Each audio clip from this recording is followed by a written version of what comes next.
All right. Well, welcome to day 35 of the Storage 100. We're done with the academic stuff, folks. I hope you enjoyed last night. I know we had a lot of fun. But now we're going to be talking about the only thing that matters, finding the actual deal. I am Joe Downs with the Storage Mastermind. All right. So you can know everything about demographics and cap rates, but if you still can't find a deal, you got nothing.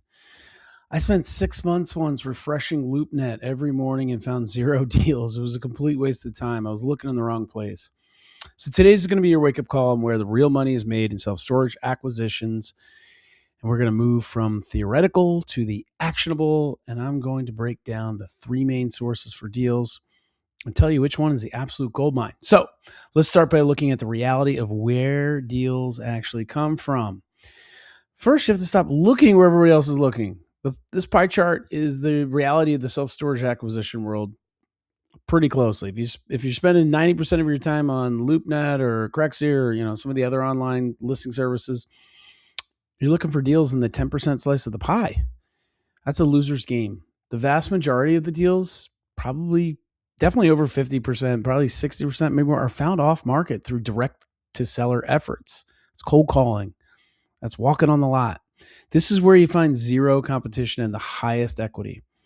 The next 30% comes from building a strong broker network. It's a relationship game that gets you pocket listings and a first look. Only about 10% of the deals are found on the real retail sites like LoopNet or MLS or any of the other. And there's many of them. We call that or they call it. I don't call it. They call it the retail graveyard because deals go there to die.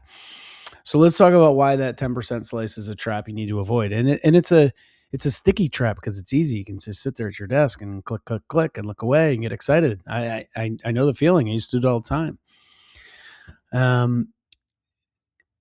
But if a deal's on those sites, it could mean that every professional investor has already passed on it months ago, and there likely wasn't even a pocket buyer for it. So, and you're also looking at retail pricing sometimes. So sellers are still asking. We found on there the 2021 and 2022 pricing, and it's 2026, folks. And they're just, I guess they're hoping to find a sucker, and maybe they were one themselves at that time. Who knows? This creates bidding wars with dumb money, and you can't just underwrite properly. You don't want to be the greater fool who pays too much. The only exception is a truly mismanaged property with massive hidden value. Even then, you're fighting a crowd. So you need to get out of the retail market and into the insider game, and that means building your broker network. The broker network is where you're going to find 30% of the deals, and they're the gatekeepers to the best inventory. Brokers control 90% of deals over $2 million.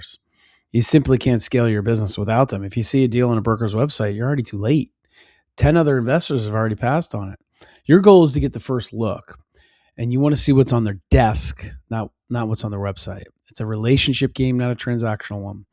Tomorrow, day 36, I'm going to be giving you the exact script to get on their VIP list. But even better than the broker network is the direct-to-seller gold mine. The direct-to-seller channel is the gold mine because it offers zero competition with and high equity. It's just you and the seller usually. No bidding wars and no highest and best deadlines. You're not just offering a price. Sometimes you're solving a problem for the seller, whether it's burnout or retirement or distress. This relationship of first approach is the only way to get creative control, and it's the best way to get seller financing. The catch is that this requires high effort. Folks, this is hunting or sowing, watering, and growing. It's not a shopping spree of broker OMs, but it is where you find your Black Friday and your Cyber Monday deals. Public service announcement, by the way, tomorrow I'm going to break down the exact tactics for this gold mine. But first, allow me to introduce you to a potential hunting partner. That's the wholesaler. The wholesaler is a bit of a wild card in this whole thing. It can be a massive shortcut because you are leveraging someone else's hustle. Wholesalers are out there doing the hard work of finding off-market deals for you. Never take a wholesale deal that's listed. That's a disaster. We'll cover that at another time. But they're finding off-market deals for you. Then if you like the deal they found and the terms that come with it, you end up paying them an assignment fee to take over their contract, which is just another acquisition cost for you and would actually already be baked into your decision to make the purchase anyway. So, but Here's a massive warning with this. Unfortunately, most wholesalers out there do not know how to underwrite self-storage very well anyway. Not like our students. So you've got to throw out their pro forma and run your own numbers every single time. The only thing you need to tell every wholesaler you meet is 3 words. I buy storage. That's your new mantra. Now let's talk about where the suckers are looking for these deals.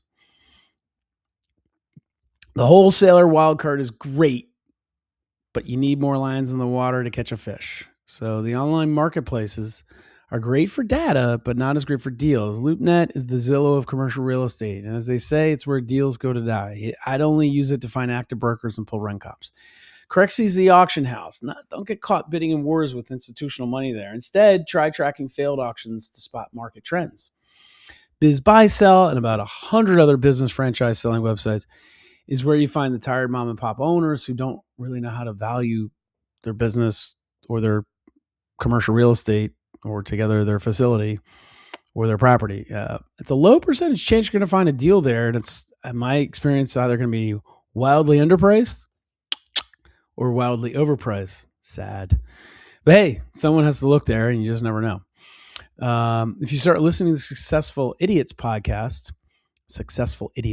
can't say my own podcast, about how to use AI tools for your entrepreneurial and personal life, you could probably figure out how to use AI to do it for you, which is mean to create agents to go search those and scrape those sites. And no, I have no shame in promoting my other podcasts. It helps all of you become better storage owners and find deals faster and better. Anyway, always check that the real estate is included and avoid any business-only deals from those biz sale websites. The pro move for all these sites is to call the listing brokers and ask them for their off-market inventory that has not yet hit the web. All right, so we've covered the gold mine of direct-to-seller and the shortcut of the wholesaler. Let's look at this sourcing matrix here and choose your hand. This matrix shows the kind of the reality of the deal flow. You either pay with money or you pay with time. LoopNet and the MLS are low effort, but the deal quality is low. You're paying a high price for convenience, really. Cold calling is high effort and low cost, but it delivers the highest quality typically. But here you're paying with your time and your sweat equity. Direct mail, working with brokers, kind of the middle ground. They require medium effort, medium costs, but they do deliver, high quality leads. So you need to pick one or two of these high quality sources and start building your pipeline today. Stop looking for the easy deals. Folks, the deals are out there, but you'll be hard pressed to find them on the the LoopNets and the Corexys and the MLSs. So you know the playbook now. So please hit like so the algos know you appreciate my efforts here. It's just a like button. It's free. I'm not asking for financial pledges yet. I kid. I never will.